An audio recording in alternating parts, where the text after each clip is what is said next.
एक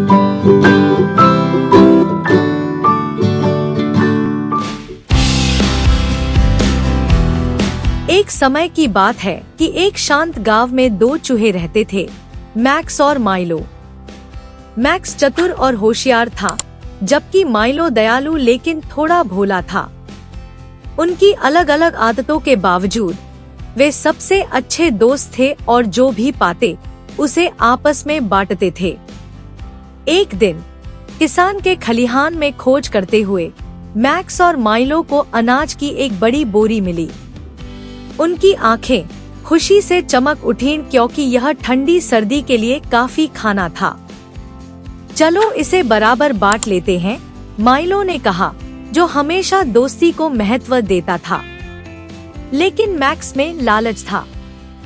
उसने सोचा, अगर मैं ज्यादा अनाज ले लूं तो सर्दियों में ज्यादा आराम मिलेगा। उसने कहा, माइलो, चलो हम बारी बारी रात को बोरी की रखवाली करेंगे ताकि कोई इसे चुरा न सके। माइलो ने अपने दोस्त पर भरोसा करते हुए सहमति दे दी। उस रात जब माइलो सो रहा था, मैक्स चुपके से खलिहान में जाकर अनाज का कुछ हिस्सा खा गया। अगले दिन जब माइलो ने अनाज कम देखा तो वह हैरान हो गया। अजीब है, मुझे याद है कि कल ज्यादा था, उसने कहा। मैक्स ने अनजान बनने का नाटक किया। कुछ दिनों बाद माइलो को शक हुआ और उसने एक रात जागते रहने का फैसला किया। उसने मैक्स को अनाज खाते हुए देख लिया।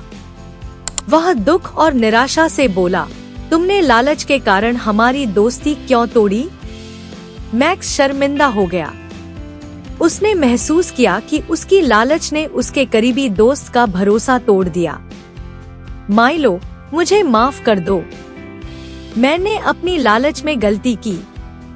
मैं वादा करता हूँ कि इसे सुधारूंगा, उसने ईमानदारी से कहा। दोनों ने मिलकर और अनाज खोजा और अपनी दोस्ती को फिर से मजबूत किया। मैक्स ने ईमानदारी और उदारता का महत्व सीखा और माइलो ने उसे माफ कर दिया, यह समझते हुए कि सच्ची दोस्ती एक दूसरे को बेहतर बनाने में होती है। शिक्षा, लालच करीबी रिश्तों को तोड़ सकता है, लेकिन ईमानदारी और क्षमा किसी भी संबंध को सुधार सकती है।